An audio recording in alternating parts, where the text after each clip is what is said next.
Le tirage au sort a réservé, un cadeau comme prévu pour le Paris Saint-Germain puisque, le PSG affrontera le Bayern Munich en huitième de finale de Ligue des Champions. On accueille David Lortolari, notre spécialiste du football allemand. David, une première question peut-être pour débriefer ce tirage.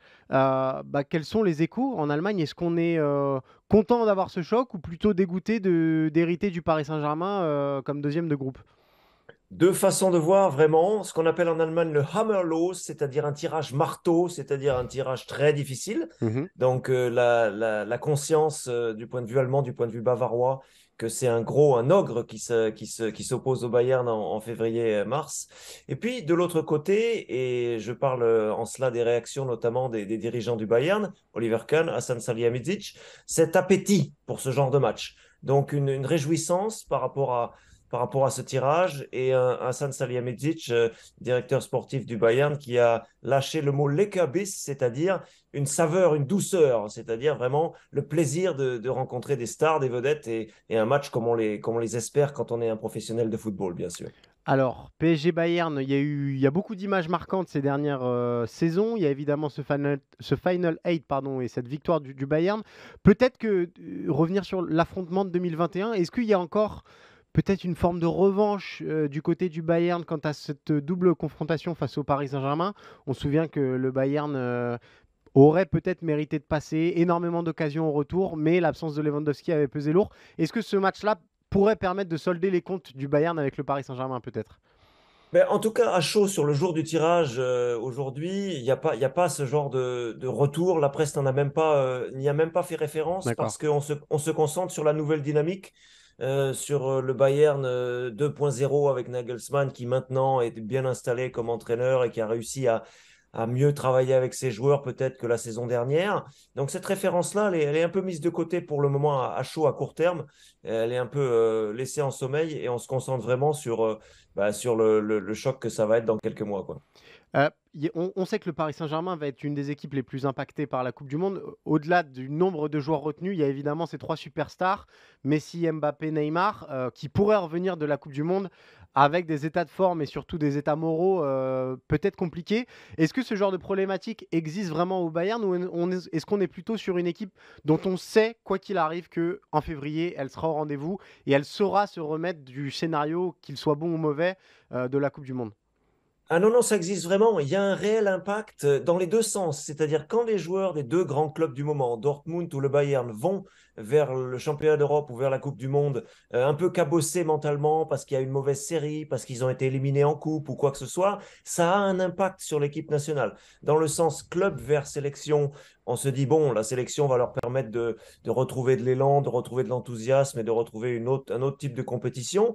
Mais il peut y avoir un impact positif comme négatif. Et à l'inverse, on peut imaginer que ce soit exactement pareil. C'est-à-dire que si la sélection, il y a un groupe difficile pour la Mannschaft à la Mm. Coupe du Monde d'entrée, si la sélection devait tomber rapidement, on peut imaginer que mentalement, il y ait quand même aussi un impact, le besoin de digérer cela. Et si, l'impact est réel. Et par ailleurs, pour parler des stars du Paris Saint-Germain, quand un Salihamidzic, un Kahn et les observateurs du Bayern parlent des superstars parisiennes, c'est à cela qu'ils pensent. Ouais. Évidemment, ils font un terme générique en disant les stars du Paris Saint-Germain, mais on pense évidemment à Neymar, à Mbappé et à Messi. Et c'est le terme cache vraiment ces trois-là. C'est vraiment ce qu'il faut avoir à l'esprit. Allez, dernière petite question. Est-ce qu'il y en a déjà qui se sont mouillés pour savoir qui était favori entre le Bayern et le Paris Saint-Germain? Non, pas vraiment. Je pense que la confiance accumulée ces dernières semaines, la présence aussi d'un Eric Maxime Oui, Choupo-Moting en pleine dont on réussite. parlera beaucoup forcément. Bah oui, oui, oui, côté Bayern qui retrouvera Paris Saint-Germain, je pense que petit à petit, au fil des jours, on va se mettre un peu dans ces problématiques-là. Et j'imagine, vu d'Allemagne, sans parler d'arrogance, mais en parlant d'une certaine assurance, on va vite basculer vers, voilà, on a les moyens, des joueurs formidables à tous les postes, le gardien de but, Manuel Neuer, qui finira peut-être très bien sa carrière, qui sait, dès cette saison avec Oui. avec le mondial et la saison qui se terminera l'été prochain. Un milieu de terrain qui commence vraiment à carburer avec Goretzka, Kimmich, et puis les attaquants aussi qui arrivent maintenant réellement à se trouver. Non, je pense que on peut anticiper sur les prochains jours en se projetant sur ce tirage et en imaginant que les analyses des confrères allemands, ça va être la confiance parce qu'on a les moyens à tous les postes et dans toutes les lignes de rivaliser avec quelque équipe que ce soit et surtout avec le Paris Saint-Germain. Voilà, donc rendez-vous mi-février pour le match aller au Parc des Princes et le retour ce sera en mars à Munich. Merci beaucoup David et rendez-vous sur eurosport.fr pour d'autres réactions concernant ce tirage au sort. Merci Cyril. Maxime, le Paris Saint-Germain a tiré le gros lot comme prévu en héritant du Bayern Munich en 8e de finale de Ligue des Champions. Sur le papier, c'est un duel équilibré. Malgré tout, le Bayern semble partir quand même avec une petite longueur d'avance collective.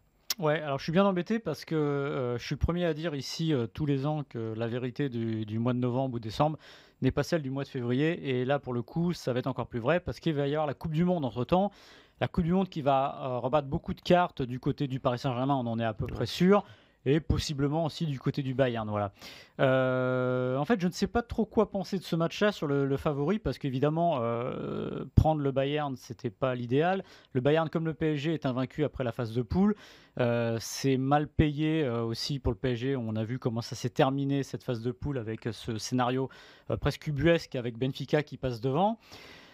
Maintenant, moi je mettrais à 50-50 parce que j'ai du mal à penser que ce Bayern est plus fort que celui que le PSG notamment avait éliminé il y a 2 ans. Il y a 2 ans, c'était un petit miracle. Souvenez-vous de ce chiffre des 31 tirs du Bayern au match aller, avec Navas dans les buts, ce match sous la neige, Lewandowski qui n'était pas là.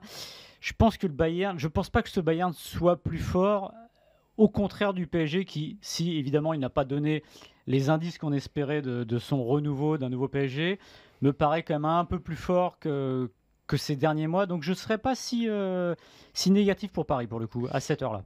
Le souci, c'est que ce duel dépend quasiment entièrement des 3 de devant pour le Paris Saint-Germain, comme souvent de toute façon, mais que là, ce sera après cette Coupe du Monde, on le sait, et le scénario de la Coupe du Monde peut influencer directement l'état physique et mental de ces 3 stars-là. Donc, c'est dur de s'avancer. Malgré tout, on peut le dire quand même, collectivement, le Bayern répond beaucoup plus aux critères que réclame le football en 2022. Le Bayern sort d'un 18 sur 18 dans sa phase de groupe. Ils ont trouvé en la personne de Choupo-Moting le finisseur qui semblait leur manquer en ce début de saison, mais il n'est pas interdit de penser qu'à un moment Sadio Mané va aussi recommencer à planter et que on retrouve finalement la patte Nagelsmann un peu plus clairement dans ce Bayern Munich là. Donc je suis d'accord avec toi sur peut-être le 50-50, hormis que collectivement on sait que le Bayern sera au rendez-vous et sera au niveau. Là où on ne sait pas si individuellement les stars du PSG seront toutes dans les bonnes conditions. Mais en fait, ce qui est drôle, c'est que ces 2 équipes qui sont complètement à l'inverse, on va dire. Il y a une équipe, comme tu dis, qui brille par son collectif. Le danger part de partout. Vous regardez la liste des buteurs du Bayern chaque semaine. Alors évidemment, il y a Choupo-Moting qui arrive. Et même pour dire, justement, s'il y a Choupo-Moting, ça veut dire que le danger peut vraiment venir partout. Ça peut être Mané, ça peut être Sané, etc. Ça vient à peu près partout. Et le PSG, en revanche, comme tu le dis, est dépendant des 3 de devant. Voilà. Alors, s'ils sont à un niveau XXL, ça peut être formidable. On revient au Bayern de PSG d'il y a 2 ans, ce fameux match aller sous la neige, où là, c'était... il y a de la réussite, beaucoup de réussite, j'étais le premier à le dire. Mais quand même, quand vous avez ces gars devant, ça aide. Voilà.